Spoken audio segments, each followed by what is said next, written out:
Salam aleyküm əziz dinləyici, videoya baxan əziz insanlar. Bu dəfə sizlərə Allahı necə görmək haqqında danışacağım. Deməli, sizlərə Allah haqqında danışan insanlar nə deyirlər? Deyirlər ki, Allahı görmək olmaz, Allahı hiss eləmək olmaz, Allaha yaxınlaşmaq olmaz, Allahı dərk eləmək olmaz, Allaha toxunmaq olmaz, Allahı bilmək olmaz. Fundamental mənəviyyatçılar Allahın hər şeyi yaxşı elədiyini düşünürlər. Yəni ki, Allah nə edirsə hər şey yaxşılığa doğrudur. Yəni tutaq ki, sənə pislik elədisə belə, deməli yaxşı elədi və səni cəzalandırsa belə sənin yaxşılığına doğru elədi ki, sən böyüyəsən. Yəni biz şuurumuzda Allahı bir müəllim kimi, cəzalandırıcı kimi görürük. Eyni anda dini kitablar bizə öyrədir ki, sən Allahdan sevgi ummalısan. Sən onun sevgisinə, qayğısına möhtacsan. Yəni dini kitabların, dinlərin bizə təqdim elədiyi Allah haqqında konsepsiyaları o qədər əndirabadidir, o qədər qeyri-məntiqin içində deyil ki, qeyri-məntiqsəl düşüncələrdir. Bir-birinə ziddi ki, biz bu çaxnaşmaların içində itib batmaq məcburiyyətində qalırıq. Mən isə sizə deyirəm ki, siz Allahı görə bilərsiniz. Kitab oxumaqla, namaz qılmaqla siz Allahı görə bilməyəcəksiniz. Ümumiyyətlə, birincisi nə etmək lazımdır? Birincisi, şübhələnən ağlınızı, təmiz məntiqinizi, məntiqsəl düşüncəni ortaya qoymalısınız və sizin və dinin sizə təqdim elədiyi həqiqətləri tənqid etməlisiniz. Necə ki, Diamond Tema bu tənqidi aparıb. Düzdür, o həqiqəti bilmir, bir qram da həqiqətə yaxınlaşmayıb. O düşün, sadəcə onun tənqidi bir tərəfdən yaxşıdır. Çünki siz görəcəksiniz ki, dində bir-birinə zidd olan fikirlər var. Məsələn, dinə görə, sən Əl-Qəzaliyə görə sən hər zaman qorxaq olmalısan. Hər zaman qorxmalısan. Psixologiyaya baxanda bu bir şizofreniya yaradır səndə. O biri tərəfdən sənə deyirlər ki, sən hər zaman Allahın mərhəmətinə ümid eləməlisən, Allah hər zaman bağışlayacaq səni. Bu bir tərəfdən də hekayə qoyurlar ki, yəni bir insan ömrü boyu namaz qıldı, ölümə yaxın özünü pis hiss elədi. Dedi ki, bu qədər biraz çaxır içim. O çaxır onu pramoyuna cəhənnəmə apardı və cəhənnəmdə yanmağa başladı. Nə qədər insan varsa, o qədər də din haqqında konseptual düşüncələr, fərqli hekayələr var. Görün, real həyatda biz bir-birimizə həqiqəti çatdırırıq. Mən sizə nə isə deyirəm, siz bunun üstünə 5 dənə qoyursunuz, digərinə çatdırırsınız. O birisi 10 dənə qoyur, digərinə çatdırır. Din də belə bir şeydir. Dini mətnlər öz dövrünün siyasi tələbatlarına görə mövcud olub. Siyasi, etnik, mənəvi tələbatlarına görə. Məsələn, sizə elə gəlir ki, İslamda ölmək, qəhrəmanlıq sadəcə İslamda var. Yəni, ölürsən, qəhrəman olursan və cənnətə gedirsən. Xeyr. Vikinglərdə bu belə idi. Çünki vikinglərin həyat fəlsəfəsində, baxın, hər bir xalqın, hər bir toplumun, tayfanın formalaşmış, öz tələbatlarına, yaşadığı mühitə görə formalaşmış bir mifologiyası var, inancı var, həyat baxışı var. Vikinglərdə bu müharibə idi. Yəni, sən ölürsən, Valgallaya gedəndə belə, yenə də orada gedib cənnətdə, onların cənnətində nə yiyirsən? Yiyirsən, içirsən, vuruşursan, savaşırsan. Bu qədər. Ömər Xəyyamın rübailərini oxusaz, ən azından dini həqiqətlərin öz şuurunuzda tənqid olunmasına gətirib çıxaracaqsınız onları və təbii ki, onlardan bir növ azad olacaqsınız. İndi bəziləriniz deyə bilər ki, həqiqət bərabərdir Allah, Allah bərabərdir şuur, ruh. Kitablardadır. Yaxşı, deyəcəksiniz ki, dində deyil, fəlsəfi kitablardadır. Fəlsəfi, mistik kitablarda fərq var. İki cür insan var. Biri mistik bilikləri yiyələnməyi sevən insandır. Digəri məntiqə əsaslanaraq hərəkət edən insandır. Məntiqə əsaslanaraq hərəkət edən insan qədim Yunan fəlsəfəsi və Qərb fəlsəfəsindən danışacaq. Mistikaya yiyələnmiş insan şərq fəlsəfəsinə daha çox meyilli olacaq. O da ki, İbn Fərabini oxumayacaq o. Məsələn, Əl-Fərabidir, sonra digər Çin, Yapon, yaxud da ki, Hindistan elmi filosoflarını oxumayacaq. O, mistik tərzdə olan fəlsəfədən qidalanacaq. Bu da insanın özündən, şəxsiyyətindən, içindəki fitrətindən asılıdır. Yəni, sənin fitrətində varsa, sən nə edəcəksən? Sən mistik kitablara əl atacaqsan. Ola bilər, Qərbdəki gnostisizm kitablarını əl atasan və gnostik kimi, yaxud gnostik, agnostik kimi çıxış eləyəsən. Məsələn, agnostik kimi. Tutaq ki, mən heç nəyə inanmıram, mən həqiqəti dərk eləməyə çalışıram. Və burada filosofların, bilik insanlarının, mistiklərin səhvi başlayır. Çünki siz düşünürsünüz ki, onlar düşünür ki, həqiqət biliklərdədir. Biliyi bilmək, həqiqəti bilmək deməkdir. Elə deyil. Baxın, onlar düşünür ki, həqiqət riyazi, məntiqsəl misaldır. Yəni, necə ki, riyaziyyatı biz müəyyən formulları öyrənirik, misalı çözmə yolunu öyrənirik və misalı çözməyə başlayırıq. Yəni, həqiqət də belədir. Sən məntiqini istifadə eləyərək həqiqəti dərk eləyə bilərsən. Açıq-aşkar eləyə bilərsən. Amma bu belə deyil. Çünki onlar yanılırlar. Onlar o barədə yanılırlar ki, onlar həqiqəti əldə edə biləcək bilik hesab eləyirlər. Yəni ki, bilik nədir? Gəlin araşdıraq. Onlar düşünür ki, ağıllarına gələ biləcək məntiqsəl düşüncə, yaxud da ki, poetik düşüncə, yaxud da ki, fəlsəfi düşüncə həqiqəti əks etdirir. Məsələn, mən belə oturmuşam, hər şeyin keçdiyinə baxıram və ağlıma fikir gəlir. Ağlım bir fikir ürüdür. Hər şey fanidir. Sonra mən şeir də yazıram. Hər şey fanidir, hər şey keçib gedir, ötüb gedir. Və mən düşünürəm ki, mən həqiqəti dərk elədim. Bax, bu analogiyanı ona görə gətirdim ki, bu insanlar belədir, belə düşünürlər. Başa düşdünüz? Həm məntiqə əsaslı, soyuq məntiqə, rasional məntiqə əsaslanan insan səhv eləyir. Yəni ki, məntiqlə, riyazi hesablamalarla elmi düşüncə bundan əmələ gəlib. 16-cı əsrdən ortaya çıxıb. Francis Bacon fəlsəfəsi, sonra Galileo Galileyin araşdıran elmi düşüncəsi, sonra Newtonun təcrübələri bundan əmələ gəlib. Qərb, indiki Qərb sivilizasiyası bundan əmələ gəlib.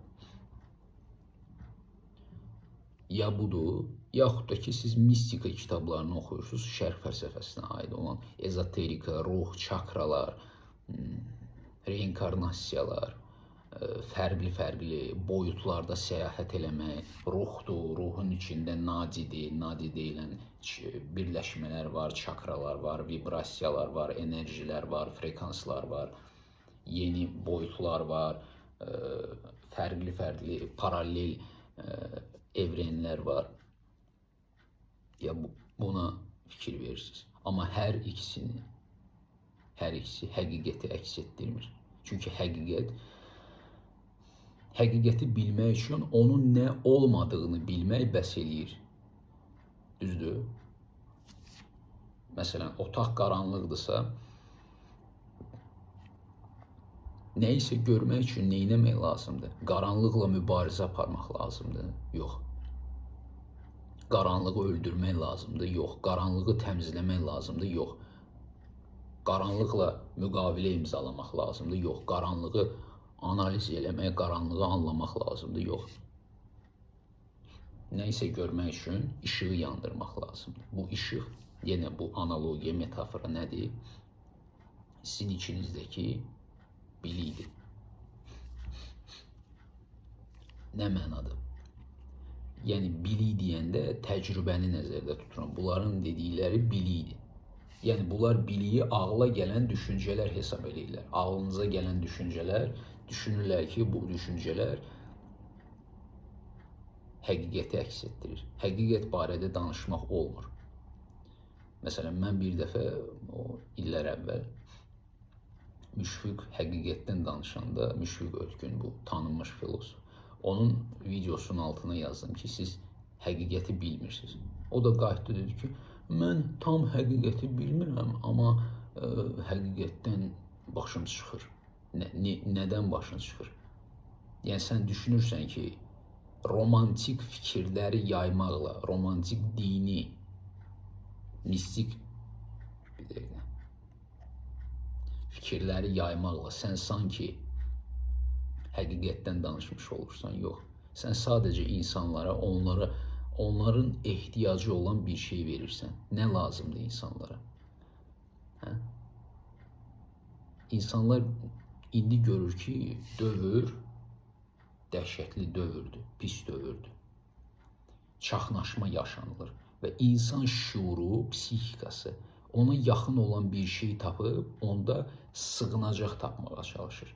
Və bu insan da gördü ki, mən hacı kimi, dindar bir insan kimi çıxış edib insanlara, güya ki, insanların sanki mən üstümə bir borc götürürəm və insanları öz adət ənənəsinə, öz psixi dindar, Allahsal düşüncəsinə geri qaytarıram və onlar da rahat olurlar. Və insanlar da ona görə o Allahdan danışır deyə o öz düşüncələrini qısıldıb, azad çərçivədən çıxardıb, dinsəl, mistik çərçivəyə, yəni rahat anlaşılası çərçivəyə, qavranılası bir formaya, sahəyə salıb deyə. Ona görə insanlar da ona qulaq asır, dalıca gedir, ona hörmət eləyir. Çünki insanlara nə lazımdır? Ümid lazımdır, inam lazımdır, rahatçılıq lazımdır. Həqiqət isə nədir? Həqiqət, mən sizə deyirəm ki, həqiqətə baxın. Həqiqət dəhşətdir. Qara delikdir. Elə bil yanınızda qara delik var.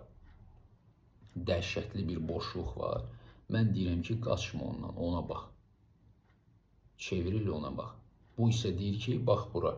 Allah səni qoruyur, Allah sənə köməklik eləyir, Allah sənə verəcək, Allahın ədalətidir. Adətən belə insanlara kasıb insanlar və yaxud da ki, dindar insanlar qulaq asır, hacılara belə qulaq asırlar. Çünki sakitləşmə lazımdır. Sən beynini sakitləşdirməlisən ki, hər şey yaxşı, hər şey əladır. Halbuki texnologiyalar sənin öz içində boğduğun şübhələr bar-bar bağırır ki, heç bir sənin düşündüyün Allah yoxdur burada. Onu da bilin ki, insan nə qədər dindardırsa, nə qədər belə dindardırsa, qatı dindardırsa, o qədər də onun içində şübhələr boğulub, bastırılıb. O şübhələrdən qaça bilmir. Gecə gündüz yatır, elə bir təsəvvür edin ki, burada bir bomba partlayacaq, siz onu belə saxlayırsınız, tutub saxlayırsınız ki, yox, görmək istəmirəm, olmaz. Onun içində dəhşətli bir напряжение var da, partlayacaq o. Çünki şübhələri boğub saxlayıb o.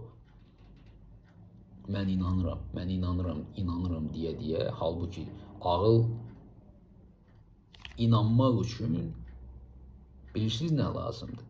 Sən orta əsrdə yaşamalısın. Hər kəs inanmalıdır, hər kəs bu düşüncəni önəmli saymalıdır. O zaman topluma baxaraq sənin şüurun da özü-özünə əmin olacaq və inanacaq və sənin inancın da güclü olacaq, möhkəm olacaq.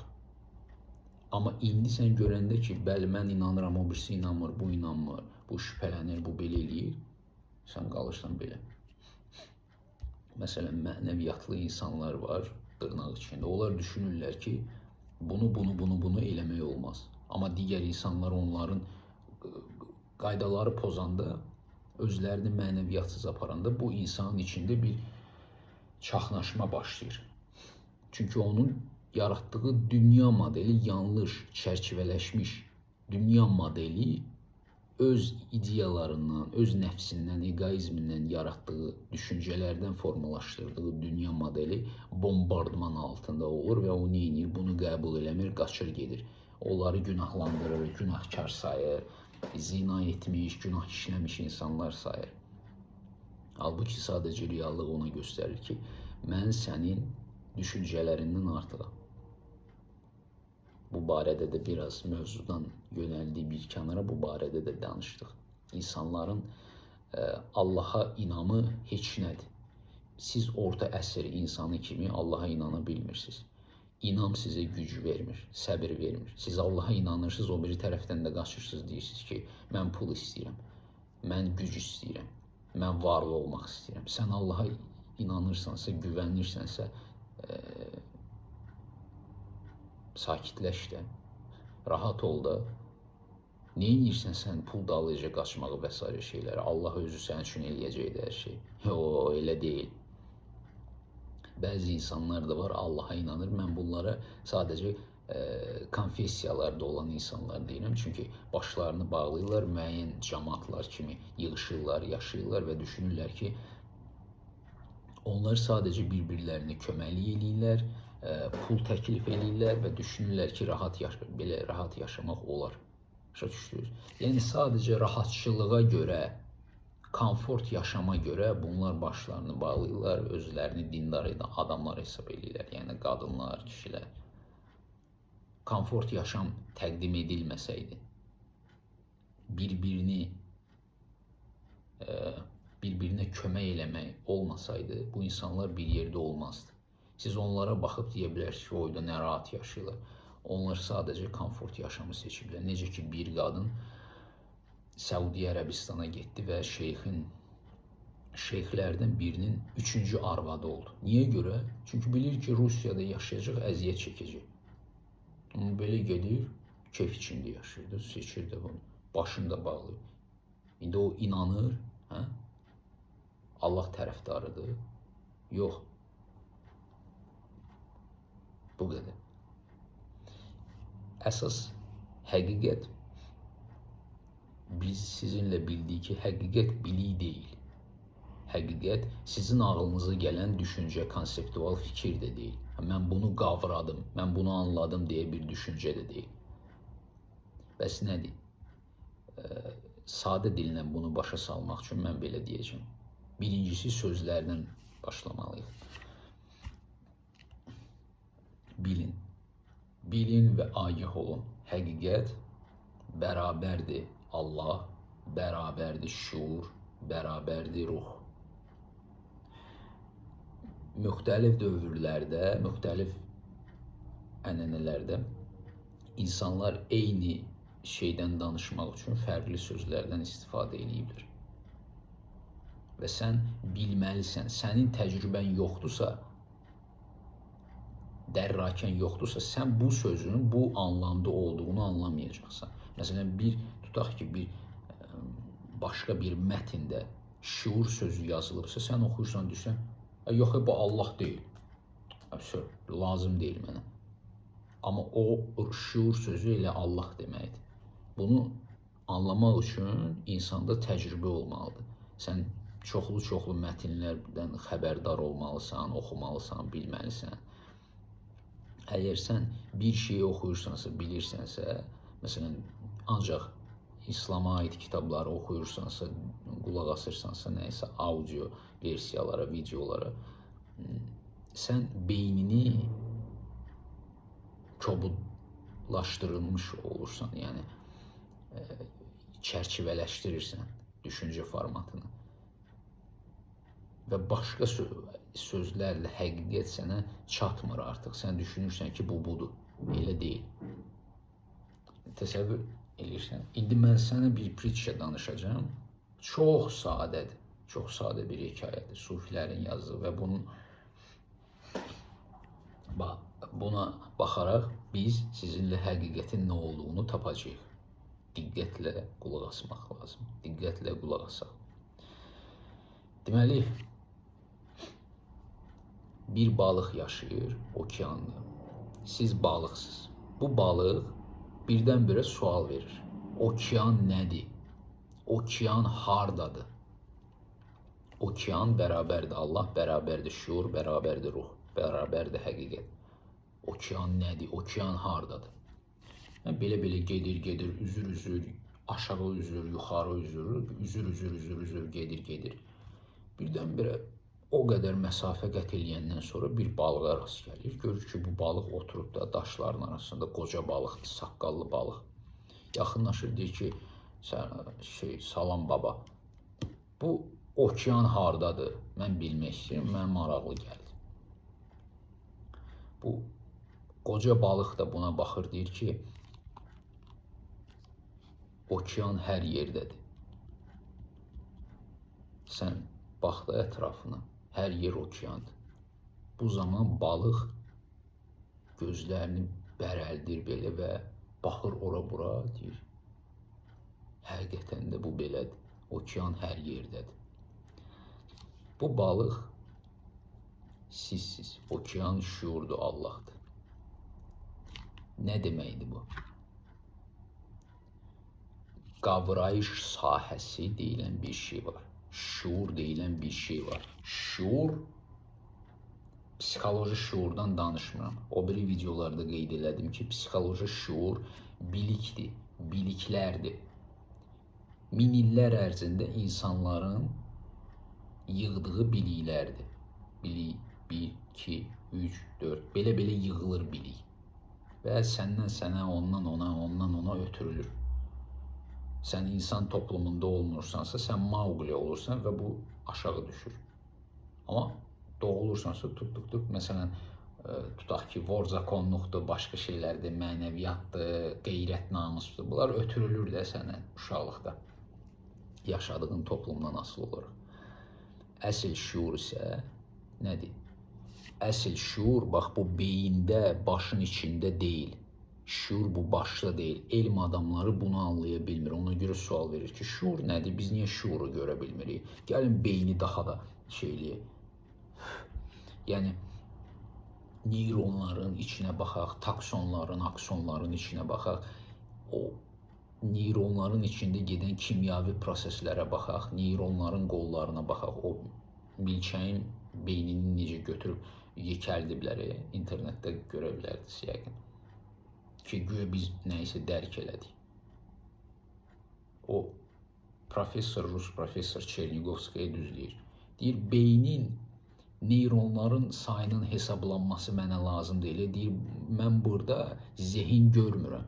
Otur milyard dənə, 100 milyardı götür, hesabla. Nə olacaq ki, həyat yaranılacaq. İndi insanlar, elm adamları, bu tupoylar fikirləşir ki, güya ki, o dənizin altında 4,5 milyard il əvvəl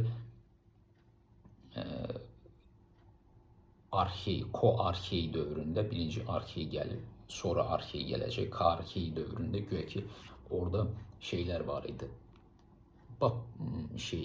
Tüstüləyən vulkanlar var idi və orada kimyavi proseslər gedirdi. Birdən-birə hansısa molekula, birdən-birə milyon il ərzində təsadüfən başladı özünü kopyalamağa və belə həyat yarandı. Cansız olan bir planetdə necə, yəni təsadüfən başladı özünü kopyalamağa. Bu nə demək, nə düşüncədir bu? Birdən-birə bu kopyaladı özünü. Elə şey olub. Yəni milyon illər əvvəl elə belə tüstülər çıxır, bu şeylər.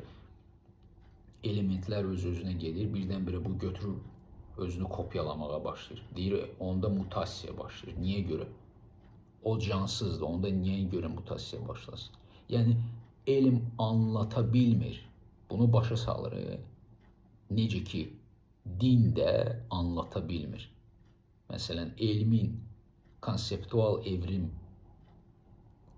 mətni, evrimsel düşüncəsi, evrimsel yaranma müddəti düşüncəsi, Homo habilis, Homo sapiens, Homo erectus, tüstüləyən vulkanlar, digər canlılar, arxey, Yura dövrü, dinozavrlar, 65 milyon il, meteorit, digər canlılar, məsələn, ilk balıqlar çıxdı, güya bunlar məcbur edildi, gəldi o tərəfə birdən-birə nəfəs almağa başladılar. Bu konsepsiyadır, bu illüziyadır. Elmin də, yəni elmin təqdim elədiyi bu düşüncələr illüziyadır və dinin də təqdim elədiyi güya ki, Allah yaratdı, 7 gün ərzində belə yaratdı, taxtacda oturdu, kürsi, ondan sonra belə-belə getdi, mirac, qalxırsan buradan bura, buradan bura, buradan bura gedirsən. Bu da eyni konseptual illüziyadır. Sizin beyniniz hər dəfəsində elmi konseptual düşüncəni, dini konseptual düşüncəni, yaxud da ki, sizi min illər əvvələ qoyaq mifoloji konseptual düşüncəni, totemlərdən ibarət olan konseptual düşüncəni ortaya qoyur ki, siz naməlum dünyada yaşadığınızın fərqinə varmayasınız. Siz düşünəsiniz ki, hə, mən bildim, bu budur, bu budur, bu budur, bu budur, Allah belə elədi, kürsünü ora qoydu, bunu bu, hər şey əladır. Elə deyil.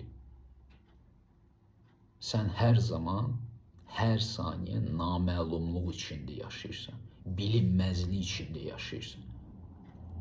Əgər bu bilikləri öz mənliyinin üzərindən, o soğanı necə təmizləyirsən, belə, məntiqlə ən azından təmizləyib atsan, sən görəcəksən ki, onun altında heç nədir. Sən bilmirsən bu dünya nədir, nə üçündür, niyədir. Sadəcə hansısa konsepsiyaları götürmüsən, onları mənimsəmirsən və onlarla yaşayırsan. Və onların gerçəkliyinə, həqiqətinə inanırsan. Vəssalam. Nietzsche'nin dediyi kimi bu dünyada ideyalar bir-biri ilə mübarizə aparır. Hansı ideya qalib gəldisə, o ideyada sizlərin beyninizə yeridilir və siz o ideyalarla yaşayırsınız. İndi sizin ağlınızda olan ideyaların çoxsu 95%-nin heç birisinin sizə aidiyyatı yoxdur. Bunlar min illər əvvəldən yaşamış insanların ideyalarıdır. Və siz kimsiniz? İndi baxın, şuuru biz qeyd elədik də sizlə. Beyində tapmaq olmur. Şuur beyində deyil. İndi deyə bilərlər ki, şuur beynin bütün orqanizmin birliyindən əmələ gəlir. Yəni ki, bu ölçülə biləsi bir şeydir, deyəcək bizə elm adamları. Güya ki, 10 rəqəmi 1, 2, 3, 4, 5, 6, 7, 8, 9-dan ibarət. Yox.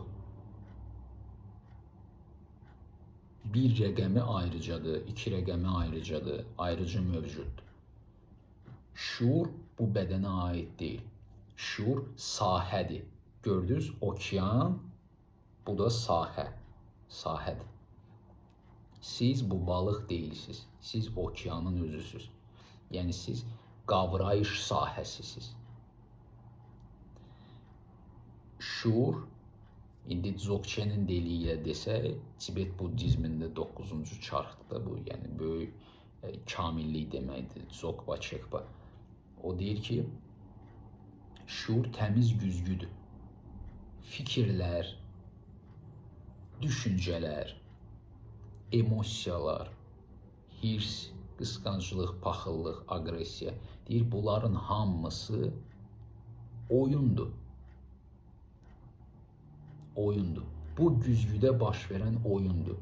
Güzgü bunları mənimsəmir. Güzgü bilir ki, bunlar ona aid deyil. Güzgü bunları sadəcə əks etdirir. Başa düşdünüz? Təsəvvür edin, okeanda balıqlar ölür, balıqlar yaşayır, balıqlar vuruşur, balıqlar bir-birini boğur, öldürür. Okeandan buna nəsə var? Okeana təsir eləyir balıqların orada ölüb ölməməsi, vuruşub vuruşmaması, ailə qurub qurmaması. Yox. Bu sizin içinizdə baş verən proseslərdir. Amma siz nə içinizdə baş verən düşüncələrsiz, nə yəni ortaya gələn düşüncələrsiz, nə fikirlərsiz, nə hisslərsiz, nə duyğularsız, nə emosiyalarsız, nə də ki biliklərsiz. Yəni savadsızlıq və savadlı olmaq heç birisi sizə aid deyil. Siz bu təmiz şuursuz, əks etdirən şuur. Bunu da dərk eləmək üçün nə lazımdır bizə?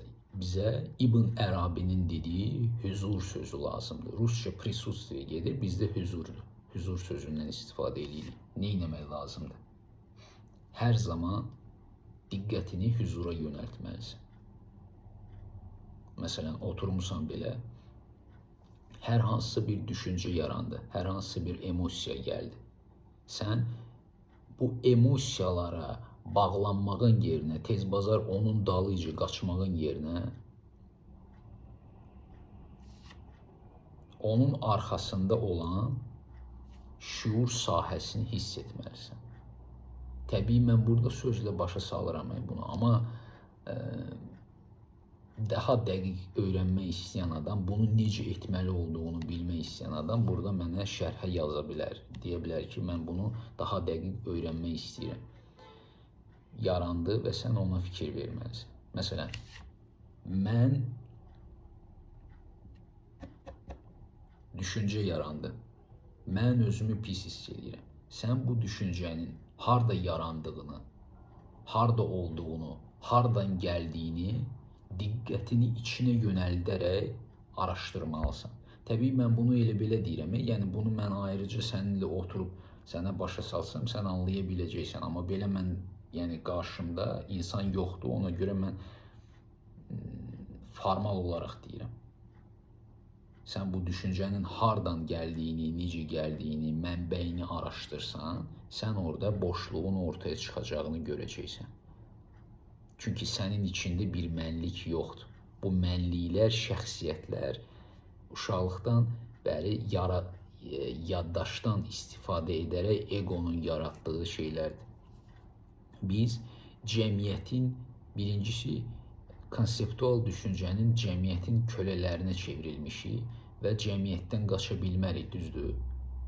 Qaçmağa çalışsaq belə qaça bilmirik. Öz içimizdəki proseslərin necə getdiyinə fikir verməliyik. Hər zaman bioloji varlıqlarıq deyə bizim beynimiz avtomatik olaraq biz məni yaratmırıq.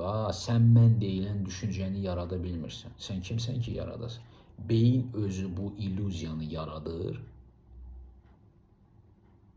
Sənin təbiətində, yəni ki, heyvansal təbiətin sağ qalmaq instinktləri üzərindən cəmiyyətdə yaşamağa çalışan, sağ qalmağa çalışan bu beyin mən illüziyasını yaradır və mən illüziyası digərlərinə hər zaman yaxın olmağa çalışır. Yəni sən ona görə düşünürsən ki, nə düşünəcəklər? Cəmiyyətdən getsən belə, yenə də deyirsən ki, qoy mən həqiqəti dərk eləyim, Allahı tapım, sizlərlə paylaşacağım. Ki, insanlar yenə də məni sevsinlər, yenə də məni qəbul eləsinlər. Ona görə dinin dediyi Allahı sevmək, Allahın səni qəbul etməni o deyil. Siz istəyirsiniz ki, daxilən qorunmuş olasınız. Qorunmuş olmaq üçün də digər insanların sizi qəbul etməsi və sevməsi lazımdır. Ona görə balaca uşaq balacalıqda egoistlik eləyir, əlindən gələn eləyir ki, onu görsünlər, onu sevsinlər, onun dəyərini bilsinlər. Bir çox insanlara bu da verilmir və travmalar yaranılır və ağrı acı və s. və s. və s. şeylər. Bu sahə sizsiz və bu sahə şuur sahəsi dediyimiz şey yaranılmayıb. O hər zaman əvvəlcədən var və hər şey əks etdirir. Bax, indi mən danışıram sizinlə. Bu şuur sahəsi bax buradadır. Məkan. Məkan dediyimiz bir şeydir. Məkan. Mən oyam. Bu sizinlə danışan. Bax bu. Bu deyil. Bu mən deyiləm. Bu sadəcə bir obrazdır. Bir şəxsiyyətdir. Bir tarixçəsi olan bir egosu olan bir varlıqdır da. Bu şuur sahəsi hər zaman yenidir, hər zaman təmizdir, hər zaman safdır, hər zaman işıq saçır, enerji saçır. Və elə bir şey yoxdur ki, indi yarandı. Ya əvvəl yaranıb oradan işləyir. Yox. Ona görə deyirlər ki, Allah diridir, hər zaman diridir. 55-ci surədə belə bir ayə var, hər şey ötüb gedəcək, Allah qalacaq. Bu nə deməkdir? Bu da öləcək, o da öləcək, amma şuur sahəsi tərtəmizdir, o hər zaman qalacaq. Şuur sahəsi heç bir yerə gedə bilməz. Bunu dərk eləmək lazımdır. Bu bədən də öləcək, hər bir şey də öləcək, amma bu yaranılmamış hər şeyin, yəni varlığın və heçliyin fövqündə olan, ölümün, həyatın, hər bir ziddiyyətin fövqündə olan, diskursiv ağıldan aslı olmayan şuur sahəsi dediyimiz həqiqət, Allah sinonim sözləri olan bu həqiqət hər zaman var olacaq. Siz şuur, psixoloji şuur deyilsiniz, düşüncələr də deyilsiniz. Atmaviçar eləmək lazımdır. Yəni, birinci məntiqdən istifadə elə, sonra soru-sual elə, sonra mən dediyimi elə. Fikir gəldi, düşüncə gəldi, sual ver. Məsələn, mən buyam. Və sənin və diskursiv ağıl o qədər hiləgərdir ki, yəni sən başını daşa vurmamış, böyük əzablar çəkməmiş, daha dibinə düşməmiş, sən mənim dediyimi anlamayacaqsan. Səncə o filosoflar, o güya ki internetdə filanda, Instagramda həqiqəti yayanlar, səni Allaha çatdıranlar, səni təmizləyən coach-moçlar, onlar güya dibinə düşüb, yox. Dibinə düşən insanlar mənim dediyimi deyəcək. Şuur sahəsinə bax. Və mən sənə bunu deyirəm, bu sirdir. Bax, Allah oradadır. Bu Allahdır. Və sən onu hiss eləyəndə huzuru hiss eləyəndə sən Allahı hiss etmiş olacaqsın. O bilik deyil, o düşüncə deyil, o fikir deyil, o sənin oxuduğun kitablar deyil, o sənin egon deyil. Və o zaman sən bütün baş verən proseslərə bir oyun kimi yanaşmağa başlayacaqsın. Yəni sənin psixikan dərk etdiyin həqiqəti yavaş-yavaş öz içində qavramağa başlayacaq. Yəni içində bir fərqindəlik olmalıdır. Sən egoist niyyətlərini bilməlisən. Bizim hamımız egoist niyyətlərin içində. Sən deyə bilərsən ki, mən buna pul verirəm ki, yaxşılıq eləyim. Amma görsən ki, fərqindəlik artanda görsən ki, yox, sən buna pul verirsən ki, özünü yaxşı hiss eləyəsən. Çox insan yaxşılığı niyə görə eləyir? Çünki yaxşılıq eləmək kayf verir insana. Özünü yaxşı hiss elətdirmək üçün eləyirsən. Qurban, həqiqi qurban vermək adətən egoizmə acı verir. Dediklərimi məlkədə anladınızmı, anlamadınızmı bilmirəm. Sadəcə onu demək istəyirəm ki, şuur sahəsinin fərqindəliyində olun. Məsələn, düşüncə gəldi, sorğu-sual eləyin, mənə gəldimi, mən kiməm və s. Və burada məsələn, artıq YouTube-da videolar altında süni intellektlər var. Mənim dediklərimə ona sual verə bilərsiniz ki, bu adam nə deyir, nəyi necə eləmək lazımdır. Sadə dillə qoy sizə başa salsın, yaxud da ki, mənim özümə yaza bilərsiniz. Yəni, həqiqət budur, Allah budur. Bax, mən danışıram, bu şuur sahəsi buradadır, bax, o Allahdır. Heç onu yada salmağa ehtiyac yoxdur. Mən tupo kimi olsam belə o oradadır. Allah odur. Qalan danışılan heç bir şey Allah deyil. Bu qədər.